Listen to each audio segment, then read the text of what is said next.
네, 안녕하십니까. 강선아입니다. 아까 목양실에서 밥 먹는데 계속 노래를 하길래 저분들은 식사도 안 하시고 노래만 하시네요. 배고파서 어떻게 부르려나 했더니 저희 아들들이었네요. 그래서 그런지 힘이 딸리네요. 예.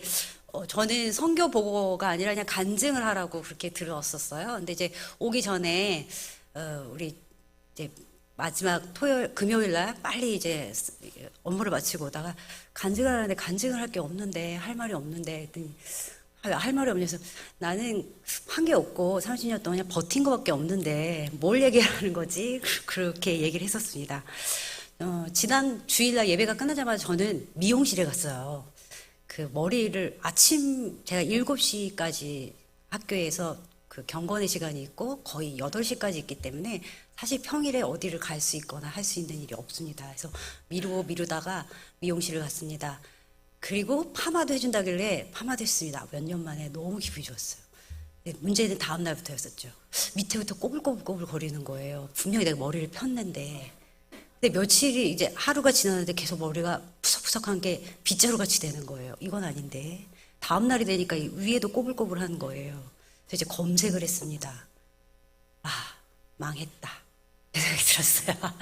이 말을 몽고말로 하면 샤트슨이라고 해요. 샤트슨이 뭐냐면 다 타버렸다라는데 말 그대로 머리가 탔습니다. 이걸 어떻게 복구할 수 있는 방법이 없더라고요. 모두 다 잘라라. 1, 2년 참아라. 그래서 제가 여러 가지 마음이 들었어요. 아이 진짜 조금만 참을걸. 일주일만 참을걸. 그러다가 어떻게든지 해봐야지. 또 찾다가 하루에도 마음이 몇 번씩 왔다 갔다 하는 거예요. 그래서 제가 나오는 날 아침에 드디어 이렇게 하면 되겠구나. 가르마를 반대쪽으로 하고요. 그다음에 모든 그 있는 집에 있는 에센스와 그런 거 다 해갖고 덕지덕지 발라서 지금 보기에는 괜찮아 보입니다. 머리 감으면 다시 이렇게 푸석푸석해집니다. 예쁘게 보이고 싶었습니다. 30년을 돌아보면 마치 제가 이 미용실에 간 거랑 똑같습니다. 하나님의 때를 기다리지 못하고 제 생각과 제 생각으로 여러 가지 일들을 시도했던 것 같아요. 그래서 어떨 때는 제 마음대로 안 돼서 그게 안 되면 어떻게 하면 이걸 복구할 수 있을까? 어떻게 하면 잘할 수 있을까? 하다가 나중에는 체념하다가 뭐 1, 2년 참으면 되지. 뭐 원래 그런 거지. 이러다가 또 어떻게 또 할 수 있는 게 없을까? 또 사람들한테 물어보고 이렇게 했던 것들이 굉장히 많아요. 그런데 다 포기하고 이제 더 이상 할 게 없어요 하나님 딱 이렇게 말하면 그 다음날 하나님이 일하시는 경우가 되게 많았었어요. 그래서 저는 마치 제가 미용실에 가서 머리를 다 태워버린 것처럼 30년을 돌아보면 잘한 일도 있죠. 잘 참아서. 어떨 때는 제가 잘 참은 게 아니라 하나님이 바쁘셔서 일을 하실 때 제가 거기에 동참해서 했던 일들이 되게 많습니다. 그런데 돌아보면 그때보다는 오히려 제 생각과 제 마음대로 하다가 이렇게 망한 경우가 많았고 두 손 두 발 다 되면 하나님이 그제서야 일을 하시고 사람을 보내주시고 이렇게 했었던 경우가 되게 많았던 것 같아요. 그래서 저는 나오기 전에 저희 남편과 말했던 것처럼 버텼다라는 말이 맞습니다. 저는 진짜 가끔 짐 싸갖고 돌아가고 싶을 때가 되게 많았고요. 이제 아이들을 이제 학교에 보내고 이렇게 길 걷다가 하나님 이제 그만하시죠. 안 바뀌어요 저는요. 도저히 안 될 것 같아요. 이럴 때도 있고요. 단기 선교사님들이 일을 하시고 가고 나면 그 자리를 메꿀 수가 없어서 하나님 이제는 뭡니까? 이제는 또 누구를 보내실 겁니까? 우리 둘이 어떻게 하라고요? 이렇게 할 때도 되게 많았고요. 굉장히 많은 경우가 많았습니다. 오늘 청 목사님이 말씀하신 것처럼 좋은 선한 의도로 했지만 많은 사람들이 그 뜻을 알지 못하고 비난할 때도 많았고요. 오해도 많았고 아시겠지만 성서침례가 굉장히 군소 교단이잖아요. 알려지지 않았다는 것 때문에 오해도 많이 받고 다른 사람보다 많은 일을 했었음에도 불구하고 인정받지 못한 경우도 되게 많았습니다. 굉장히 힘들었던 것 같아요. 그래서 저는 한마디로 말하면 버텼습니다. 여러분들은 저를 위해서 기도해 주시고 우리를 위해서 기도하시고 옹골에 많은 것들을 했는데 하루하루 지나면서 저는 돌아보면 버텼다는 말이 가장 맞는 것 같아요. 그래서 30년이라고 빨리 나오라고 하는데 벌써 30년이 지났어? 이런 생각이 드는 거예요. 분명히 20대 꽃다운 나이에 들어갔는데 이제 50대 중반이 되었고요. 눈이 침침해서 잘 안 보여요. 그리고 올해는 갱년기가 시작했는지 갑자기 막 땀이 막 났다가 추웠다가 그래요. 말로만 듣던 갱년기가 시작했어요. 이제 저 이렇게 30년이 빨리 지나갈 수 빨리 간 걸 몰랐습니다. 근데 그동안 제가 몽골에 살면서 이렇게 단어들을 많이 생각을 하는데 첫 번째 갔을 땐 길이라는 단어를 많이 생각했어요. 왜냐하면 몽골의 길은 정말 엉망진창이었고요. 그 길을 안 보이는 길을 찾아서 가는 사람들이 굉장히 대단해 보였는데 마치 우리가 길 없는 곳에 길을 내는 그 사람 같다는 생각이 들었었어요. 그리고 나서는 그 몽골 사람들과 섞이지 못하고 그 문화를 이해하지 못하는 것 때문에 이방인이라는 느낌을 굉장히 많이 받았어요. 그리고 요즘에 제가 느끼는 것들은 나그네라는 단어였는데 얼마 전에 몽골에서 선교하셨던 그 선교사님이 나그네들이여라는 책을 내셨더라고요. 이분은 치과 의사로 50대까지 열심히 좋은 치과를 운영하시다가 선교의 부름을 받고 부부가 신학을 공부하고 목사로 몽골에 오셔서 치과 선교와 그다음에 교회 선교를 하시고 11년 후에 다시 한국으로 돌아오셨습니다. 지금은 서울에서 몽골 사람들을 위해서 사역하고 있습니다. 근데 이분이 쓴 그 나그네들이여의 책을 보면 제가 이분이 어떻게 살았는지 알기 때문에 한마디 한마디가 남들처럼 보는 그런 단어가 아니었었어요. 근데 그 중에 하나가 뭐가 있었냐면 나그네들은 고난을 당연한 것으로 여긴다. 이 말이 있었어요. 그 구절에서 제가 더 이상 갈 수가 없었어요. 제가 아까 우리 그 둘이 선교사 자녀들이 찬양한 것처럼 갈 때는 주여 저를 보내주십시오. 제가 하나님 뜻이라면 목숨도 아끼지 않으며 이렇게 갔는데 그때는 그게 당연한 줄 알고 살다가 시간이 가면서 고난이 싫고 도망가고 싶고 피하고 싶은 거예요. 그리고 사람들하고 매일 만나서 이 부대끼는 이것도 싫고 하나님 그건 아닌 것 같은데 이런 생각이 들었어요. 근데 그 단어를 보면서 고난을 당연시 여기는 거예요. 근데 저는 지금 고난을 당연히 여기지 않고 어떻게 하면 편하게 살까? 어떻게 하면 조금이라도 편할까? 이렇게 잔머리 대왕처럼 계속 잔머리를 굴리는 제 모습을 봤어요. 그래서 그 책을 읽으면서 나는 아직도 나그네가 아니라 이제 30년을 몽골에 살아서 정창민처럼 살고 있구나. 아직도 내가 나그네로 하나님 앞에 살아가야 되는데 아직도 내가 정창민으로 기득권을 주장하고 무엇인가 내 것을 잡으려고 한 사람이구나 하는 생각이 들었습니다. 그렇지만 하나님이 사랑하신 것 같아요. 우리의 힘으로 했겠으니까 30년이라고 축하한다 그러는데 벌써 30년이 됐고 저는 참 부끄럽습니다. 30년 동안 한 게 없어요. 정말 한 게 없고 버틴 것밖에 없습니다. 그런데 돌아보면 모든 것은 하나님의 은혜였습니다. 부르신 것도 하나님의 은혜고요.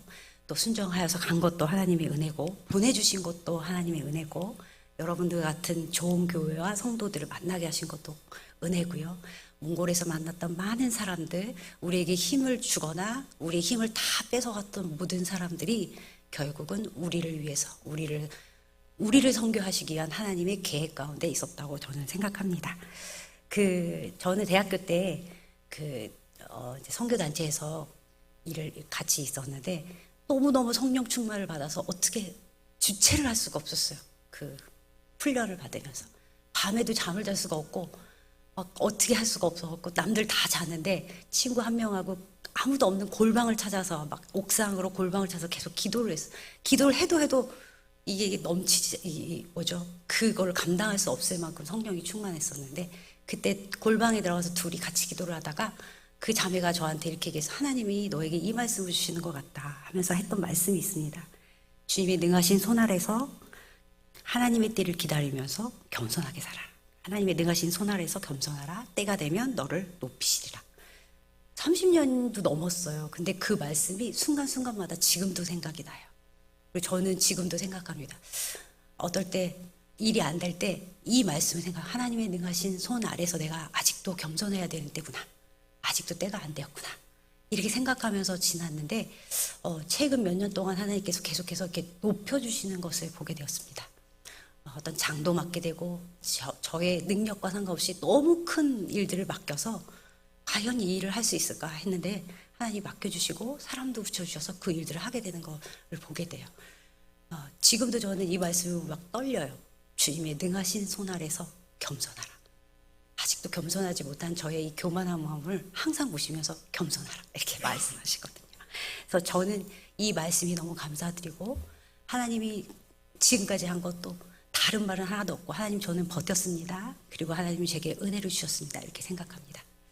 제가 그 나그네들이여 책을 읽다가 그 마지막 부분에 보니까 이런 에피소드가 있었습니다.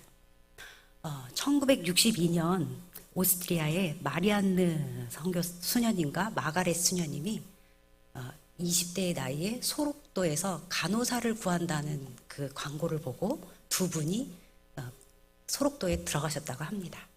그런데 이제 시간이 지나서 43년이 지나니까 이분들이 70세가 되었어요.